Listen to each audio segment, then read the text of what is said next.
아, 잘 들리세요?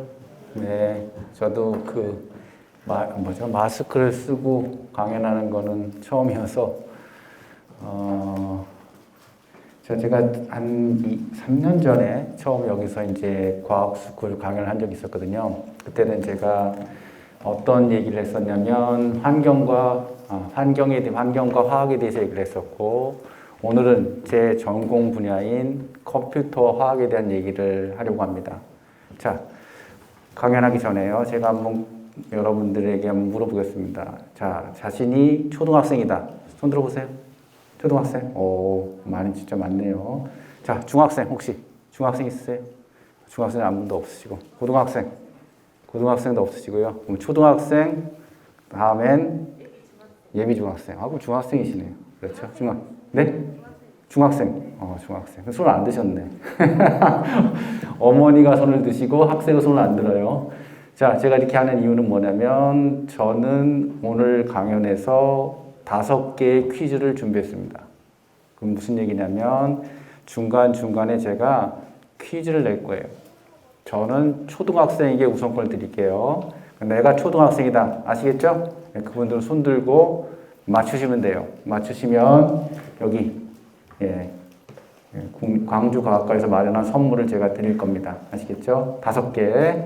자, 잘 들으시고 처음에 세 문제는 오지선다예요.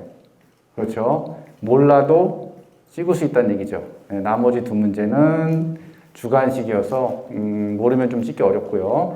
자, 기회입니다. 초등학생들한테 우선권을 드릴게요. 되셨죠? 예.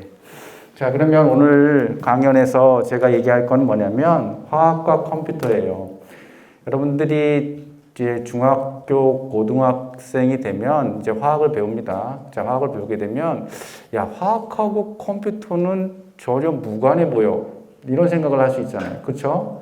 화학하면 무슨 생각이 나세요? 화학. 그럼 어떤 게 떠오르세요? 화학. 화학하면 뭐가 떠오르세요? 실험하는 게 떠오르죠. 그렇죠? 그래서 비커에다가 뭘 넣고 섞고 만들고 합성하고 그다음에 끓이고 이런 게 화학이잖아요. 자, 그런데 실제로 컴퓨터가 화학에 많이 쓰여요. 오늘날에는. 그래서 어떻게 컴퓨터가 화학에 쓰게 되는지 제가 설명을 해드리겠습니다. 자, 가볼까요? 네. 자, 이게 뭘까요? 저게 뭐죠? 네, 그렇죠. 이게 컴퓨터예요. 자, 이렇게 생긴 게 PC하고 좀 다르죠. 여러분, 노트북하고 다르죠. 네, 저런 거를 주로 계산용 서버 이렇게 얘기를 해요. 그 다음에 또 이런 게 주로 어디 쓰이냐면요. 큰 계산들, 많은 계산들 할 때 쓰여요. 자, 그러면 제가 여러분들에게 한번 이제 워밍업 한번 해봅시다. 컴퓨터 서버가 있어요. 슈퍼컴퓨터 들어보셨죠? 맞죠? 슈퍼컴퓨터. 정말 큰 계산 많이 하는 거. 슈퍼컴퓨터를 갖고 테스트를 해요. 일반적으로. 이 컴퓨터가 옛날의 컴퓨터보다 얼마나 좋아, 나빠? 계산 속도를 테스트해요. 자, 그럴 때 주로 사용하는 타켓이 있어요. 어떤 타켓? 정말 복잡하고 계산량이 방대한 것들. 그런데 슈퍼컴퓨터 갖고 사용하겠죠. 슈퍼컴퓨터 갖고. 자, 한번 생각해 봅시다. 어떤 것들이 있을까요? 주로 이 슈퍼컴을 가지고 계산을 엄청나게 복잡한 계산을 하는 대상들. 어떤 학문들이 있을까요? 어떤 분야? 여러분이 잘 알 거예요. 오늘 눈 왔죠? 네, 뭘까요? 어떤 걸 예측할 때 컴퓨터가 많이 쓸까요? 그렇죠, 날씨. 눈이 와, 비가 와, 온도가 어때, 바람이 얼마나 불어. 자, 이런 것들을 컴퓨터를 가지고 엄청나게 계산을 많이 해요. 그래서 예측합니다. 자, 그래서 그런 얘기 들어보셨는지 몰라도 슈퍼컴퓨터가 들어왔다. 그래서 그거를 어디다 쓴다? 날씨를 예측하고. 그렇죠. 여기다 많이 쓰여요. 그 얘기는 뭐냐면 제가 조금 더 얘기를 드리면 날씨에 관한 예보가 비선형 방정식이라 그래요. 복잡한 방정식을 쭉 쓰고 그거를 사람이 손으로 못 풀죠. 그거 어떻게 풀겠어요? 컴퓨터를 열심히 돌려서 푸는 거예요. 자, 그래서 보여드릴게요. 뭐가 있니? 날씨 예측. 여기에 엄청나게 써요. 자, 그 다음에 또 하나. 슈퍼컴퓨터가 나왔어요. 그 성능을 예측하려고 그래. 또 하나 계산을 많이 하는 데가 있을까요? 있어요. 뭘까요? 뭘까요? 예, 제가 초반부에 얘기했잖아요. 뭐와 컴퓨터? 화학, 그렇죠. 화학이죠. 화학하면 원자가 있죠. 원자가 모이면 뭐가 될까요? 원자가 모이면 분자가 돼요. 그렇죠? 분자가 어떤 특성을 갖고 있어? 분자가 구조가 어때? 분자가 어떻게 막 움직여? 자, 이런 걸 연구할 때. 자, 이게 분자죠. 뭘 써요? 슈퍼컴. 자, 이걸 써서 막 계산을 해요. 그래서 얘가 이렇게 생겼는지 저렇게 생겼는지를 파악하고, 얘가 독성이 있는지를 파악하고, 얘가 물에 녹을까 안 녹을까, 다양한 특성들을 파악할 수 있어요. 뭘 가지고? 이 슈퍼컴을 가지고. 자, 어떻게 이런 일이 가능해질까? 제가 나중에 조금 더 설명을 드릴게요. 자, 그럼 봅시다, 한번. 이게 분자예요. 자, 이거 보면, 이게 아톰이죠. 이게 다 아톰이에요. 자, 보시면, 하얗게, 여기, 가운데, 여기 회색, 요 색깔이 뭐냐면, 탄소. 탄소 들어보셨어요? 탄소. 요 하얀 거 조그만 게 뭘까요, 그러면? 뭐 같이 보이세요? 조그만 거. 아톰 중에, 원자 중에 제일 작은 게 뭘까요? 원자 중에 제일 작은 거. 수소. 수소. 그렇죠? 자, 그 다음에 여기 보시면, 여기 빨간 게 산소. 그렇죠? 이렇게 보라색으로 보이는 게 질소. 이런 것들이 다 이렇게 연결돼 있죠. 이런 거를 뭐라고 한다? 원자가 모여서 만들어진 것들, 분자. 자, 화학은 분자의 세계입니다. 그렇죠? 화학 반응, 분자가 새롭게 만들어지는 거예요. 자, 이런 것들을 뭘 갖고 와요? 슈퍼컴을 가지고 풀어내야 되는 거예요. 뭘 풀어내냐면, 이 분자의 구조를 예측하기 위해서 엄청나게 복잡한 방정식들이 쓰여요. 자, 그것들을 손으로 풀 수 없으니까 뭘로 푼다? 컴퓨터로 푼다. 아시겠죠? 됐었죠? 자, 이제 워밍업 되셨죠? 퀴즈 나갑니다. 초등학생들한테 우선권 드릴게요. 볼까요? 자, 1번 퀴즈는 뭐냐면 다음 중 여러분 PC 쓰시죠? 컴퓨터 쓰시죠? 컴퓨터와 직접적인 관계가 없는 것은 1번 하드디스크, 2번 메모리, 3번 CPU, 4번 토너 카트리지, 5번 GPU. 초등생, 저기 질문 손 들었어요. 4번 토너 카트리지 정답입니다. 잘하셨어요. 나오세요. 나오세요. 자, 어디 초등학교? 독립초등학교. 독립초등학교. 예. 축하드립니다. 박수 한번 주세요. 예. 자, 여러분들 아직도 네 문제가 남았습니다. 그렇죠? 예. 잘 보시다가 손을 들고 얘기해 주시면 됩니다. 자, 간단해요. 여러분들 보시면 아시겠지만 하드디스크, 메모리, CPU, GPU, 그래픽 카드죠. 자, 이런 것들 다 PC에 돼 있어요. 토너는 어디 있어요? 프린터 있겠죠. 그렇죠? 자, 이 서버 갖고 이제 분자 구조도 예측하고 분자가 어떻게 움직이는지도 볼 거예요. 자, 그러면 생각해 봐야겠죠. 야, 도대체 분자하고 수학하고 무슨 상관이 있어? 생각이 되겠죠. 자, 그래서 제가 이제 얘기를 할 거예요. 지금부터 무슨 얘기를 할 거냐면 어떻게 분자 구조 예측하는데 수학이 필요해? 이걸 여러분들에게 얘기 드릴 거예요. 사실 여기가 정말 어려운 분야고 어려운 학문이에요. 그래서 저는 가급적 초등학생들이 이해할 수 있게 예도 들 거고 할 거예요. 그래서 수학을 사용하지 않고 설명하기 위해서 노력을 할 텐데 그래도 잘 이해가 안 되시면 원래 어려운 거구나 라고 생각하시면 돼요. 자, 가볼게요. 자, 그래서 실험학 보여드렸죠? 이게 실험이에요. 비커도 쓰고 스포이도 쓰고 용액을 막 다뤄요. 근데 계산화학은 그런 거 안 해. 컴퓨터를 가지고 막 계산해가지고 예측을 해. 자, 뭘 예측한다? 분자들의 특성을 예측하고 화학 반응도 예측하고 단백질이 어떻게 움직이고 어떻게 구조가 되어 있는지도 예측해요. 그러려면 수학이 필요하다고 그랬죠. 그 수학이 왜 필요한지는 제가 알려드릴 거예요. 조금 있다가. 자, 그럼 이제 볼게요. 계산화학은 크게 두 가지로 나눠져 있어요. 하나는 양자화학. 저 여러분들 물어볼게요. 양자역학. 21세기에서 과학혁명에서 양자역학이라는 게 말이 나와요. 자, 양자역학 나 들어봤다. 손 들어보세요. 양자역학 들어본 적 있어? 괜찮아요. 예. 자, 양자역학 얘기를 조금 얘기할 거고요. 자, 그걸 토대로 해서 만든 게 양자화학이에요. 또 하나가 있어요. 자, 이번에는 뭐냐면 분자동력화 모사. 자, 두 가지가 계산화학의 큰 분야예요. 자, 제가 간단히 설명할게요. 여기 나와 있는 다시 한번요. 돌아갈게요. 양자화학은 뭐냐면 양자역학을 토대로 해서 만드는 거고 분자가 갖고 있는 특성들, 분자의 구조들 그런 걸 예측하는 거예요. 자, 그럼 분자 동력학 모사는 뭐야? 조금 다른데 이것도 복잡한 수학을 풀어내는 거예요. 뉴턴 방정식을 푸는 건데 얘는 뭐냐면 움직임이에요. 저 보세요. 제가 막 움직이죠. 시간에 따라서 이렇게. 보이세요?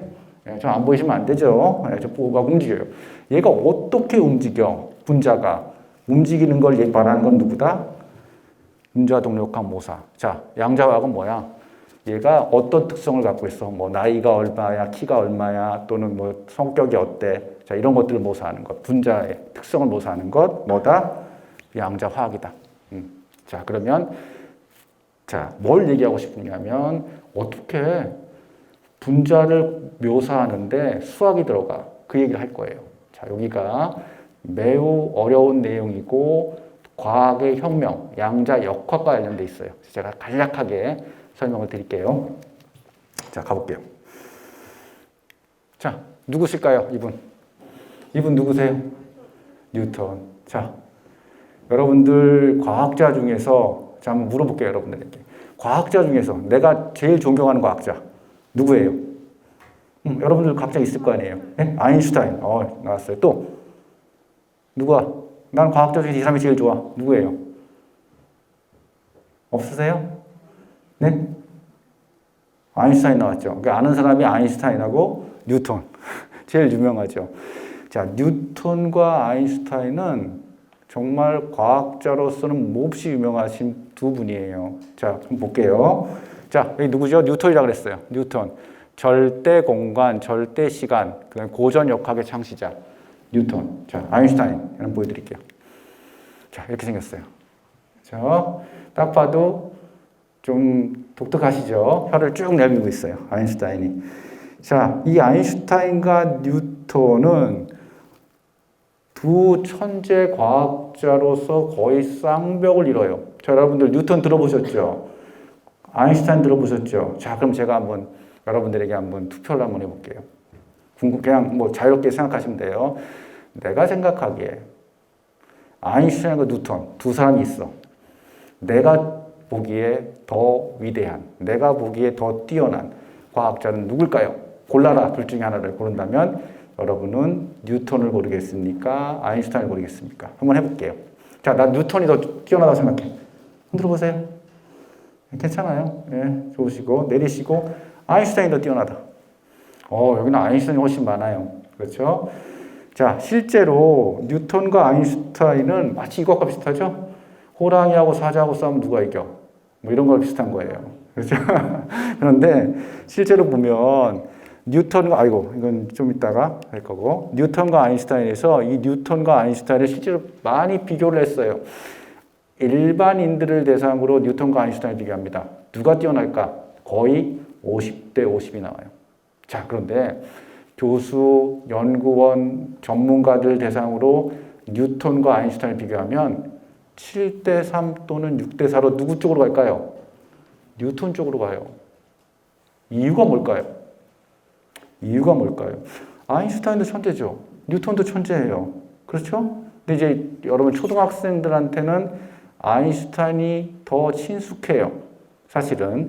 하지만 과학자들이 볼 때 굳이 뉴턴과 아인슈타인의 우열을 가려라 라고 얘기한다면 뉴턴 쪽으로 많이 쏠려요. 그 이유가 뭐냐면 가장 중요한 이유는 뉴턴은 고전 역학을 만들었어요. 뉴턴의 제3법칙 쭉 만들었죠. 그 중에서 두 번째 힘의 법칙, F는 ma라는 유명한 힘의 법칙이 있어요.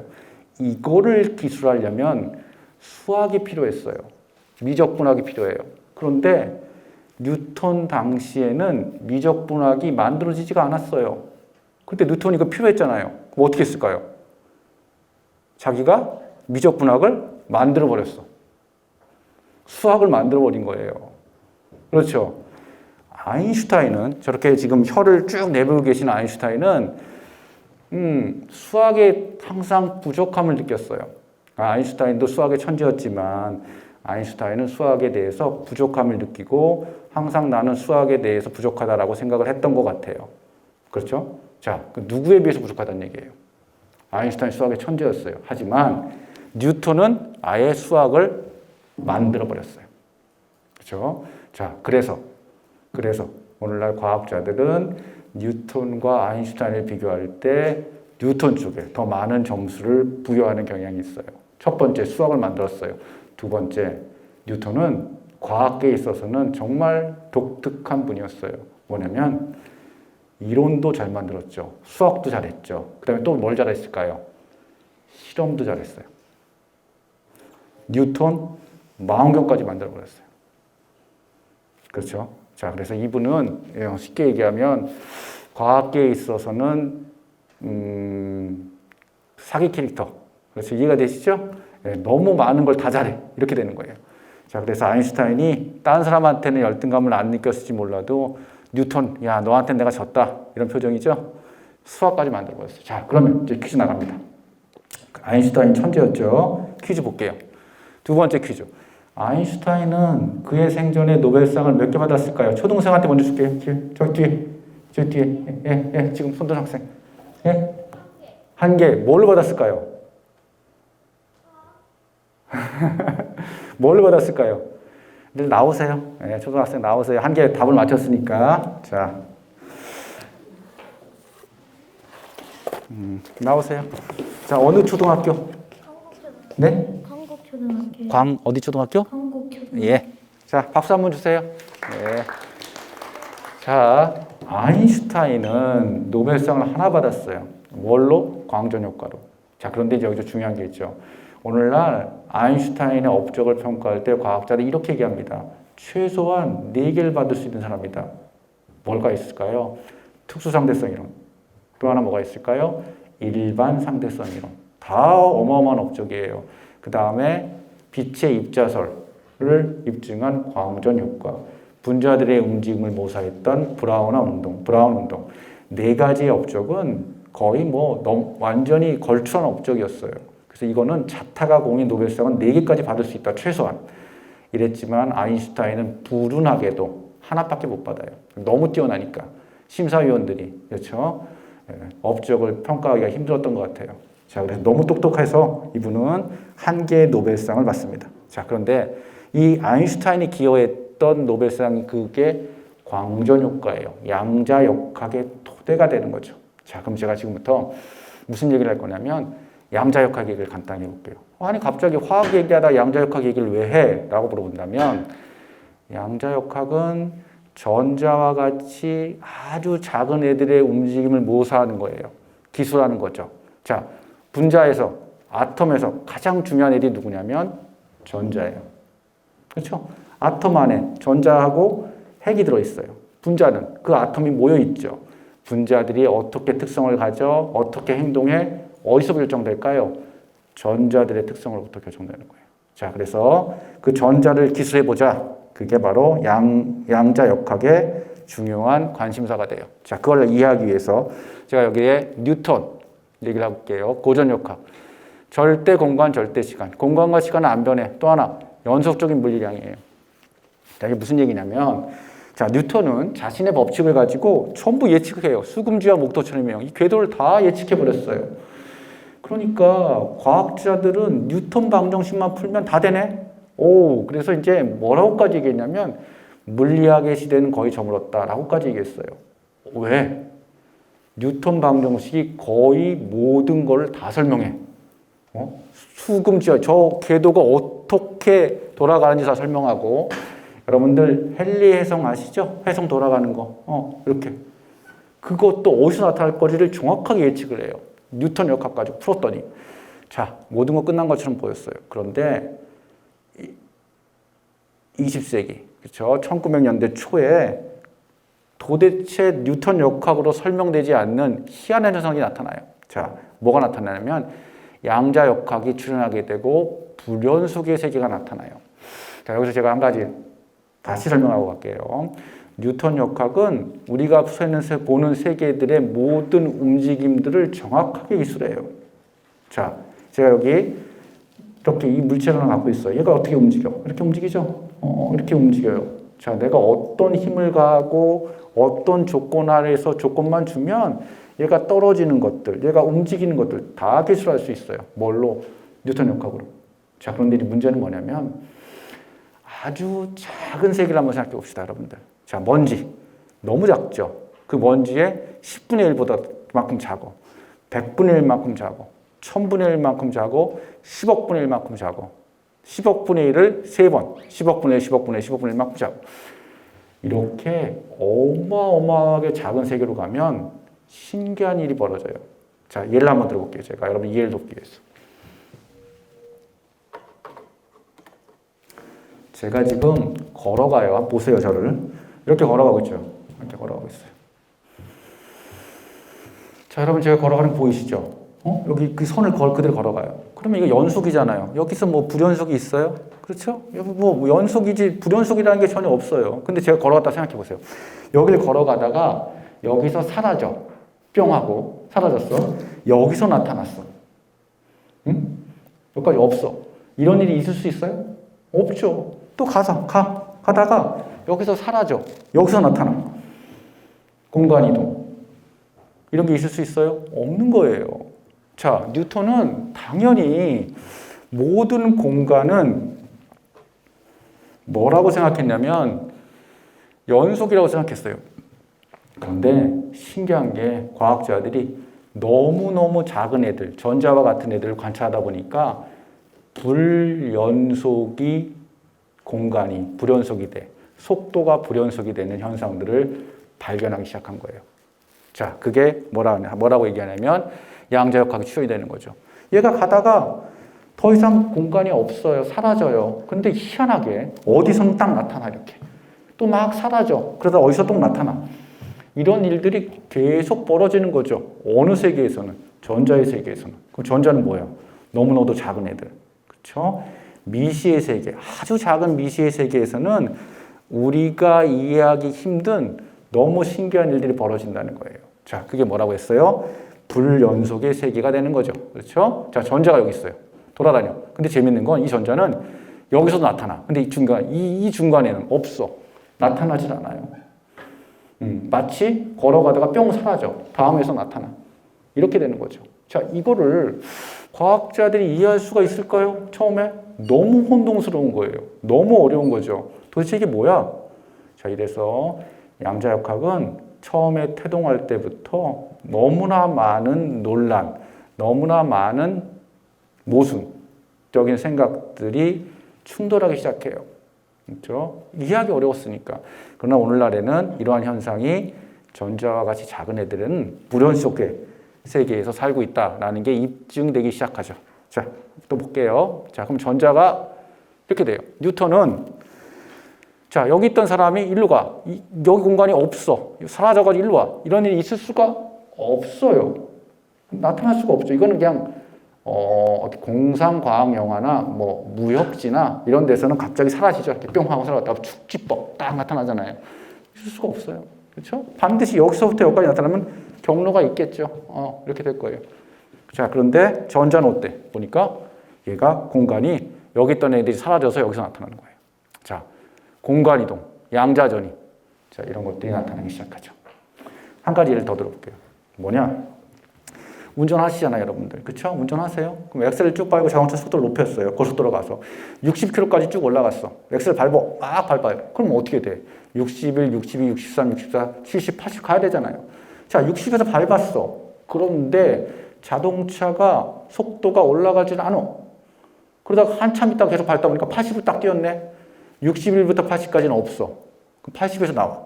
자, 이렇게 되면 어떻게 된 거예요? 자동차 고장난 거라고 생각하죠. 근데 안 그런 거예요. 전자들의 세계에서의 자동차가 있다면 60km에서는 움직여. 80km에서도 움직여. 근데 60에서 80까지는 없어. 이게 뭐야? 머리가 아프죠. 자, 이렇게 복잡하고 힘든 세상을 마주하게 돼요. 언제? 아주 작은 애들.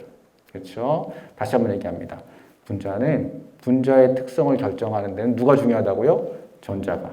그래서 그 전자의 특성을 우리가 이해할 필요가 있겠죠. 자, 그래서 다시 합니다. 전자의 특성을 이해하기 위해서 우리는 또 과학자들은 실험을 했어요. 입자야, 파동이야. 자, 입자야, 파동이야. 자, 입자와 파동이냐를 생각하려면 한번 생각해 볼게요.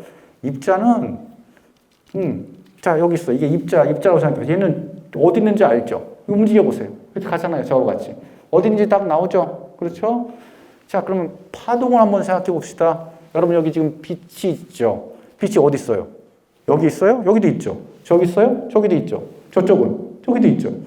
이 방 안에 가득 차 있죠? 어디 있다고 얘기할 수가 없는 거예요. 자, 그래서 또 하나 생각해 볼게요. 소리를 생각해 봅시다. 여기 있는 사람이 얘기했어요. 저기 있는 사람이 얘기했어요. 그렇죠? 전부 소리가 얘기를 하기 시작하면 그 소리가 간섭을 일으켜요. 자, 그래서 우리가 노래할 때 화음 넣죠. 소리끼리 간섭을 일으키는 거예요. 파동입니다. 입자는 간섭을 일으키지 않아요. 자, 그런데 사람들은 전자를 아주 조그만 입자라고 생각했어요. 그런데 어느 순간에 보니까 전자들이 소리처럼 간섭을 일으켜요. 자, 보면 실험을 했어요. 아이고, 여기 보시면 실험을 해서 전자를 가지고 실험을 합니다. 자, 연자가 야구공이라고 생각해 봅시다. 야구공이면 야구공이 벽의 공간을 뚫고 지나가요. 이렇게. 그럼 당연히 여기 나타나겠죠. 이렇게. 야구공이 여기 나타나겠죠. 야구공이 여기 나타날 거예요. 여기를 뚫고 지나갔으니까 이건 콘크리트 벽이에요. 그럼 야구공을 여기다 던져. 그럼 못 나가겠죠. 못 뚫겠죠. 없어야 돼. 자, 그런데 재밌는 건 야구공을 던졌어, 분명히. 공간은 구멍은 2개밖에 없어. 그럼 2개 뚫고 들어가면 거기 찍히겠죠, 야구공이. 지나갔으니까. 근데 잘 보니까 구멍이 2개밖에 없는데 여기하고 여기 찍히는 건 이해가 됐어. 근데 나머지 여기도 지켜, 여기도 지켜, 여기도 지켜, 여기도 지켜. 전혀 뚫려 있지 않은데도 야구공이 가서 찍혀 있는 거예요, 이렇게. 이게 뭐야? 과학자들은 몹시 혼란스러운 거예요. 전자는 입자라고 생각했는데. 자, 그러니까 전자는 입자 아니면 물질은 파동이라고 생각했어요. 그렇죠? 예, 공간에 다 퍼져 있든지 얘처럼 여기 딱 있든지 둘 중에 하나일 거 아니에요. 근데 신기한 현상. 전자와 같이 작은 애들은 너무 작아지게 되면 입자의 성질도 갖고 파동의 성질도 가져요. 자, 이러니까 과학자들은 머리가 너무 혼란스러워지기 시작했어요. 어떻게 이걸 이해할 거야? 설명할 거야? 자, 그래서 또 하나 합니다. 자, 이런 어려운 것들 설명하다 보니까 뭐하고 관련되냐면 여기 보시면 자, 이런 애들이 닐스 보어가 저렇게 전자들의 성질을 이용해서 보여요. 뭘 보여? 이렇게 움직인다는 걸. 자, 우리가 지구가 있고 달이 막 돌잖아요. 그쵸? 궤도를 갖고 돌아요. 그럼 뭐가 다르냐? 지구와 달의 움직임, 원심력은 내가 여기에 돌을 하나 매달아가지고 이렇게 막 돌려. 내 힘을 어떻게 주느냐에 따라서 궤도가 달라지죠? 내가 마음대로 조절할 수가 있어요. 자, 그런데 전자는 그거와 너무 유사한데 재밌는 건 딱 특정 궤도가 있어. 여기 갈 수 있어. 여기 갈 수 있어. 여기 갈 수 있어. 여기 갈 수 있어. 중간은 아예 못 가. 이렇게 돼버린 거예요. 자, 그래서 닐스 보어라는 과학자는 잘 들어보시면 이렇게 전자의 움직임들을 설명했어요. 뭘 가지고? 기본적인 수학을 가지고 불연속이라는 개념을 가지고 설명을 합니다. 자, 그러면 여기서 또 하나 이제 나가야죠. 뭐가? 퀴즈가 나갈 거예요. 조금 어려워요, 이번에는요. 자, 닐스 보어라는 사람은 전자들의 공간 이동, 수소에서 양성자 하나랑 전자 하나가 있는 이 공간 내에서 닐스 보어는 이거를 양자역학적으로 설명을 했어요. 자, 좀 어렵지만. 자, 그러면 세 번째 문제.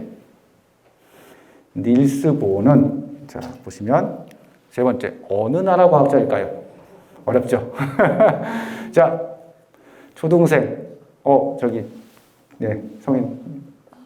2번, 독일. 네, 안타깝게 정답이 아니었습니다. 네, 시학생. 3번, 덴마크. 네, 정답입니다.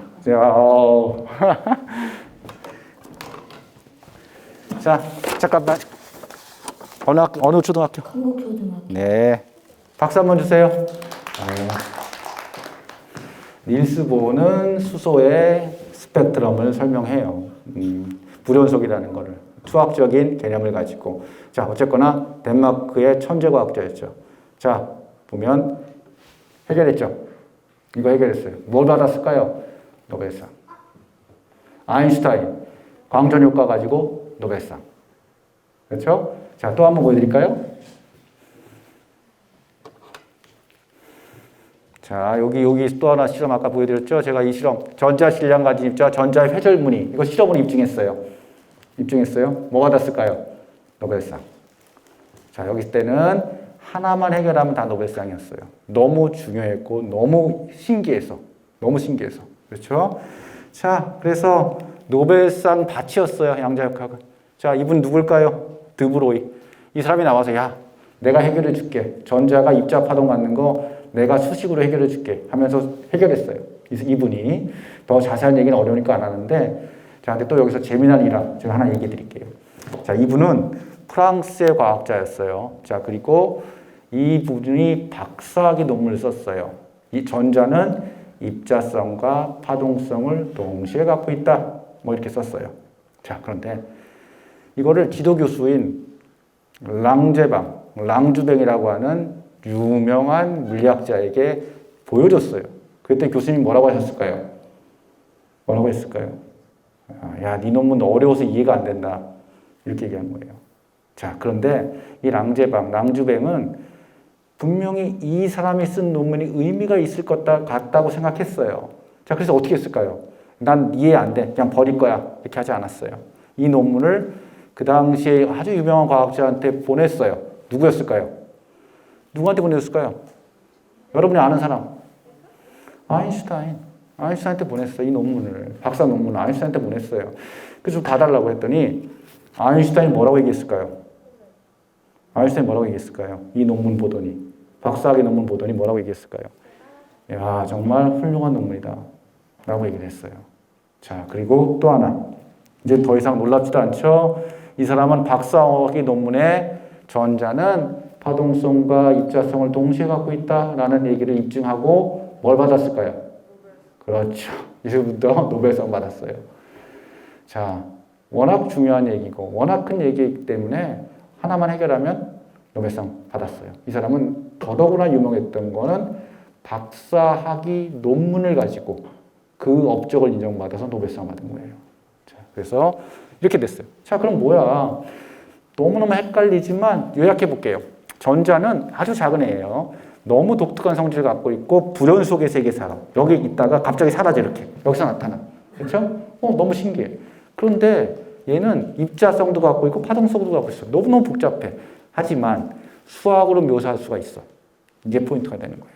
자, 그럼 여기서 중요한 게 있죠. 전자들의 움직임을 수학으로 묘사하는 사람이 있었어요. 누구였을까요? 자, 이 사람이 등장해요, 드디어. 누굴까요? 슈레딩거. 여러분들 슈레딩거 고양이 들어본 적 있어요?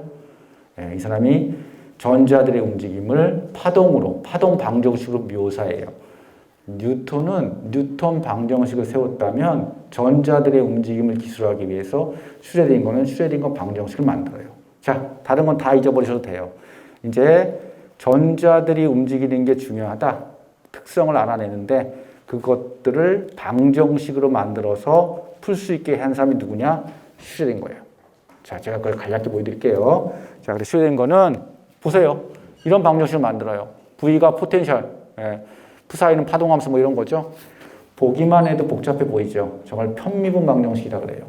자, 이걸 풀어내면 우리는 문제를 풀 수 있다라고 얘기한 거예요. 자, 그런데 얘가 대단히 어려워요, 풀기가. 보시면 딱 풀 수 있는 게 몇 가지밖에 없어요. 포텐셜이라 그래서 V가 2분의 1 kx제곱 또는 마이너스 k2제곱 나누기 r.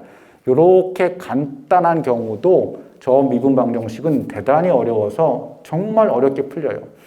자, 수소. 양성자 하나, 전자 하나. 마치 지구에 돌아가는 달.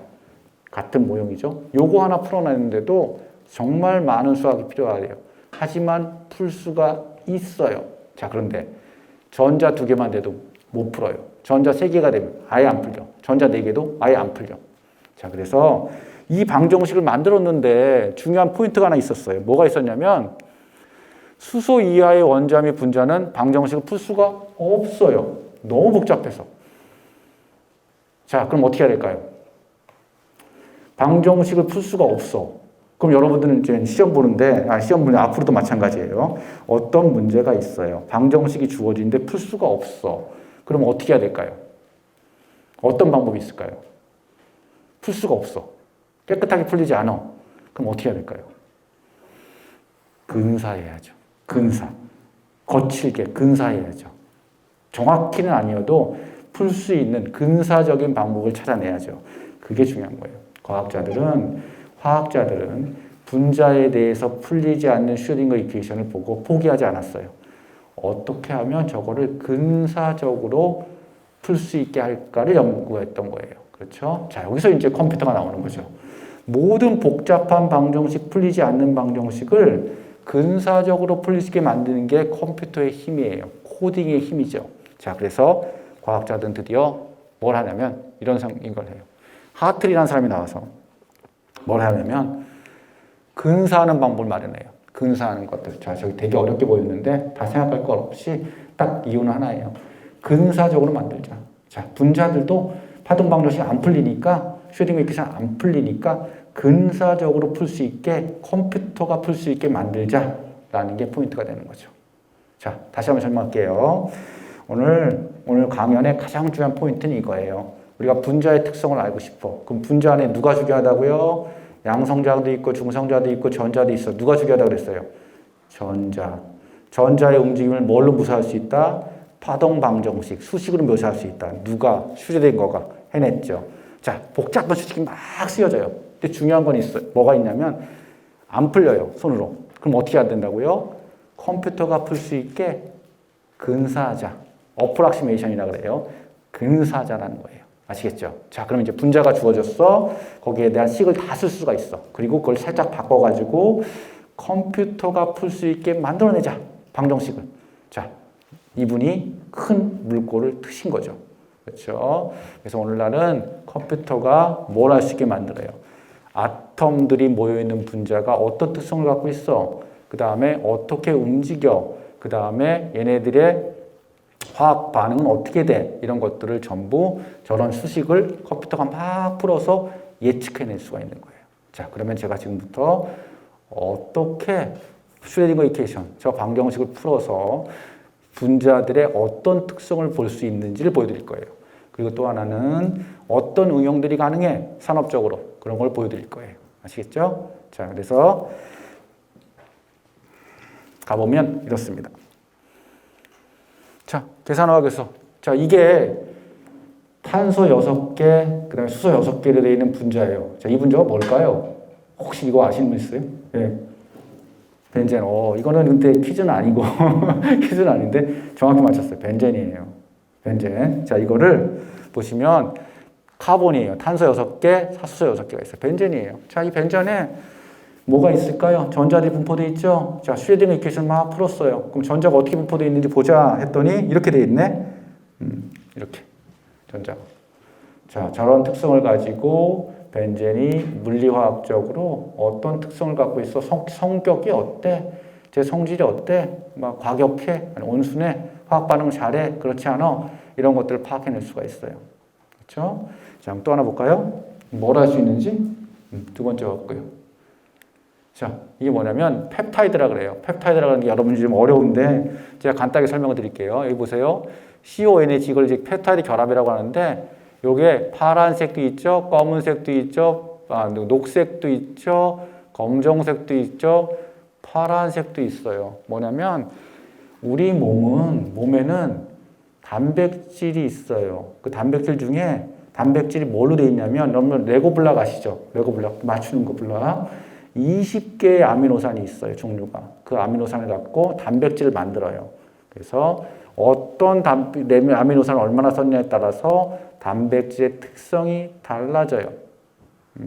그리고 그 단백질을 만드는 공장을 리보솜이라고 하는데 거기서 그 레고 블락을 이어서 단백질을 합성해내요. 자, 여기서 중요한 게 있어요. 단백질이 왜 중요하냐? 일단 근육도 형성하지만 우리 몸에서 효소라고 해요. 단백질 중에서 특별히 어떤 기능을 가지고 뭐 화학 반응을 일으키거나 특별한 기능을 갖고 움직이는 애들을 효소라고 해요. 조금 더 쉽게 설명하면 자, 그런 단백질이 몸에서 아주 중요한 역할을 합니다. 자, 이런 애들이 어떻게 생겼어? 이건 그냥 평면 구조잖아요. 자, 보시면 이렇게 생겼어요. 계산했더니 자, 나선 구조죠? 꽈배기처럼 꼬여있죠? 이런 걸 나선 구조 또는 헬릭스라고 해요. 자, 어떻게 생겼어? 이런 걸 예측해낼 수가 있어요.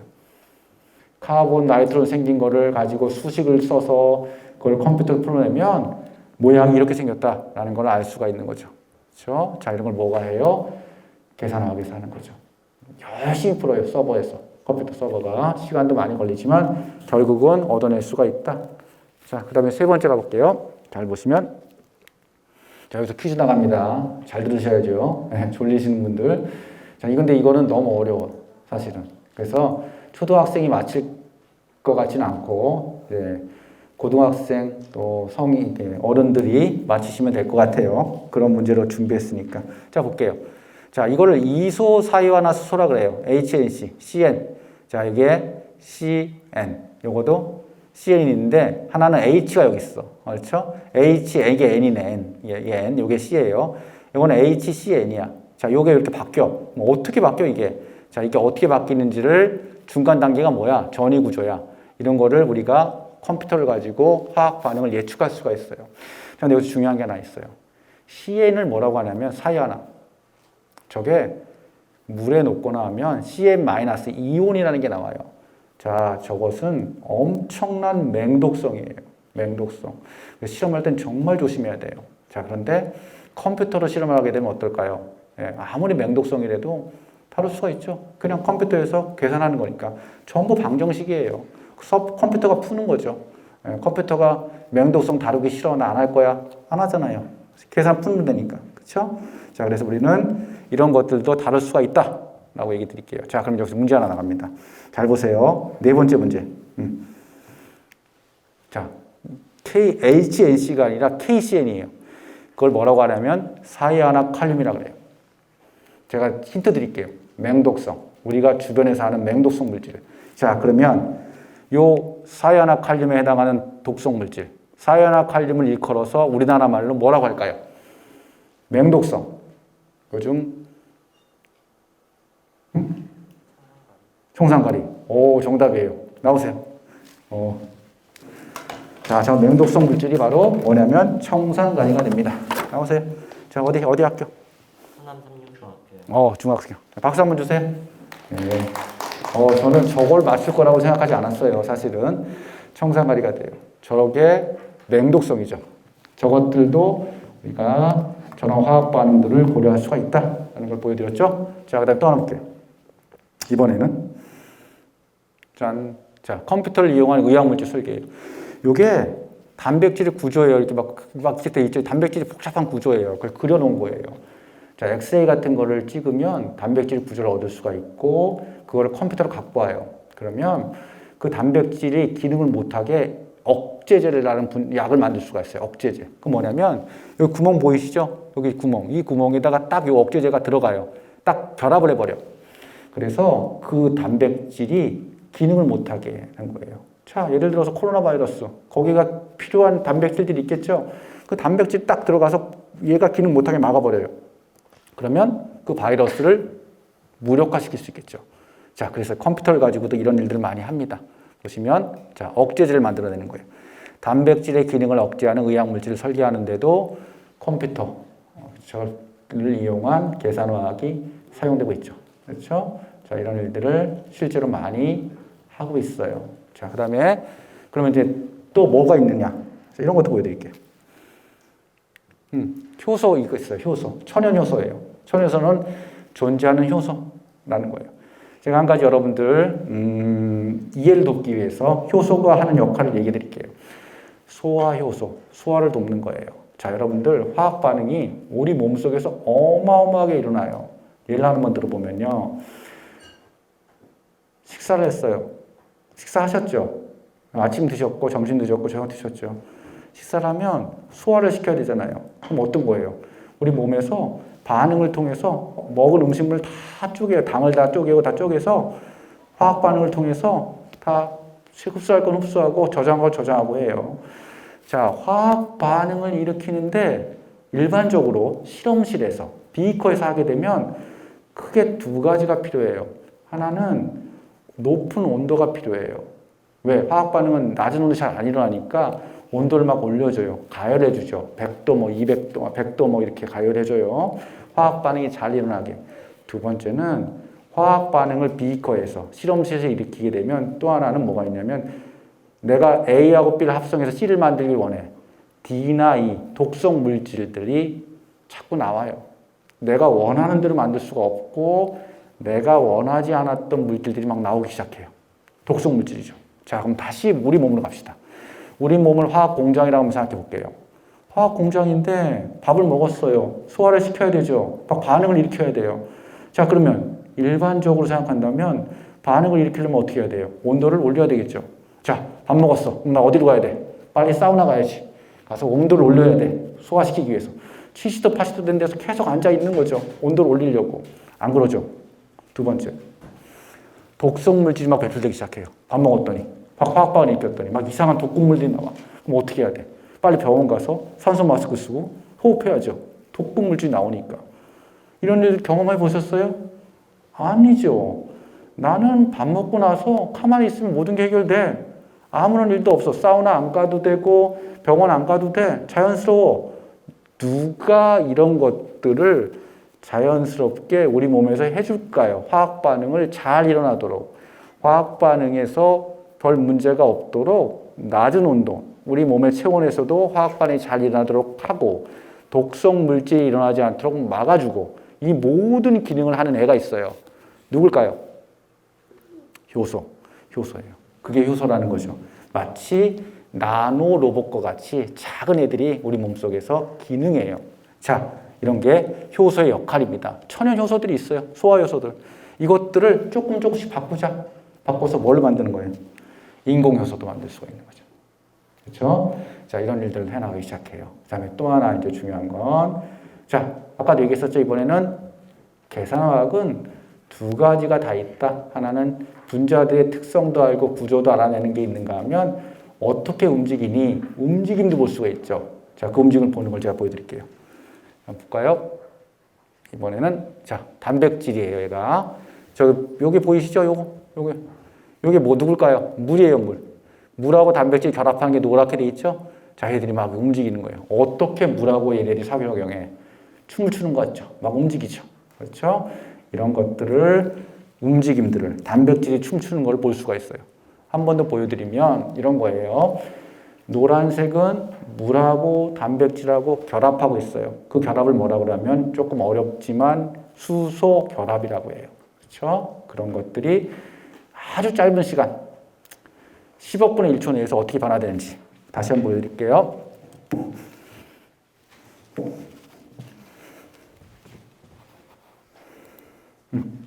단백질이 움직입니다. 이 녀석이 물이에요. 네, 물. 노랗게 연결되어 있죠? 얘가 물이에요. 물하고 단백질하고 막 상호작용하면서 움직이죠. 춤을 추고 있죠? 이렇게 움직여죠. 자, 이런 것들을 우리가 어떻게 계산할 수 있다. 컴퓨터를 가지고. 자, 어떻게 움직이니? 라는 걸 볼 수가 있어요. 자, 이제 마지막으로 하나 더 보여드릴게요. 자, 뭐냐면, 이거는 단백질 얘기했었죠. 우리 몸에서 기능하는 애들이에요. 얘네들은 만들어졌을 때 저렇게 일자로 돼 있어요, 보통. 근데 저렇게 되면 기능을 못 해요. 제가 접혀야 돼요. 3차원적으로 접혀야 돼요. 그래야지 단백질들은 기능할 수가 있어요. 자, 그럼 어떻게 기능해? 제가 보여드릴게요. 어떻게 접히느냐. 저것들을 컴퓨터를 가지고 예측해낼 수가 있어요. 보여드릴 거면 이렇게 돼요. 자, 보시죠. 자, 막 얘가 요동하죠? 요동하면서 접힙니다. 구조가 만들어져요, 이렇게. 자, 이렇게 돼야지 기능을 하는 거예요. 한 번 더 보여드릴게요. 이게 보통 마이크로초, 10의 마이너스 6승초, 10의 6승분의 1초부터 미리초까지 움직여요. 이렇게. 자, 그 안에서 다 이런 일들이 일어납니다. 보시면 접히죠, 이렇게. 꿈틀꿈틀거리죠. 예, 이렇게 하다가 이렇게도 접혀요. 자, 그렇죠? 자, 제가 몇 가지 큰 예를 보여드렸습니다. 자, 마지막으로 이제 제가 정리를 한번 해볼게요. 자, 우리는 컴퓨터를 가지고 분자들의 특성, 분자들의 움직임 예측해낼 수 있다. 그렇죠? 보여드렸죠? 어떻게 가능해? 라고 물어본다면 그 토대는 양자역학에 있다. 양자역학은 아주 작은 애들, 전자들의 움직임을 뭘로 표시했다? 수식으로 표시했다. 슈레딩거 이퀘이션, 슈레딩거 방정식. 그 방정식은 어떻다? 풀기가 몹시 어렵다. 그래서 어떻게 한다? 근사해서 컴퓨터가 풀 수 있게 만들었다. 자, 이게 뭐예요? 계산화학의 토대가 되는 거죠. 자, 그래서 우리는 얘들 보여줬어요. 분자들의 구조, 분자들의 움직임, 이런 모든 것들, 또 인공 효소를 설계하고, 여기 나와 있는 것처럼 억제제, 의학화학에서의 의학 후보 물질들 설계하는 모든 일들에 컴퓨터가 이런 화학에 기여할 수 있다는 걸 보여준 거예요. 그렇죠? 자, 그래서 마지막으로 퀴즈. 자, 지금까지 못 맞히신 분들을 위해서 마지막 퀴즈를 보여드릴게요. 자, 어른들도 다 참여할 수 있는 마지막 퀴즈는 이겁니다. 자, 여러분들, 제가 얘기 드렸죠? 어떤 일이 업적이 커. 아주 잘했어. 그럼 무슨 상을 받을 수 있어요? 노벨상. 이 계산화학도 노벨상 받았겠죠? 자, 받았어요. 자, 5번 계산화학 분야의 결실을 맺었죠. 자, 그래서 노벨상이 나왔습니다. 마지막 퀴즈. 계산화학 분야에서 받은 노벨상의 개수는 몇 개일까요? 네. 몇 개요? 4개. 오답입니다. 틀리셨어요. 아까 하셨지 않았어요? 아까 했죠? 했으면 기회를 안 드릴게요. 안 하신 분 중에서. 찍어보세요. 제가 키트 1, 2, 3, 4, 5 안에 있어요. 네? 4개? 아닙니다. 저기 뒤에. 1개? 아니에요. 상 안 받으셨어요? 네. 예. 정답입니다. 2개. 잘 찍으셨어요. 나오세요. 예. 마지막. 어디 학교? 월봉초등학교요. 다시 한번 여기도 대고 하세요. 월봉초등학교. 네. 박수 한번 주세요. 네. 자, 그래서 마지막으로 제가 보여드리면 이렇게 됩니다. 자, 양자화학 갖고 월터콘과 존 포플이 양자화학을 가지고 98년 노벨상 받았고요. 최근 2013년에 분자동력 항모사를 가지고 노벨상을 받습니다. 자, 그래서 결국 화학과 컴퓨터는 전혀 무관해 보이는 게 아니라 상당히 중요한 역할을 하고 오늘날 산업에서도 큰 기여를 하고 있다. 마지막 결론이 되겠습니다. 제 강의 여기서 마치겠습니다. 감사합니다.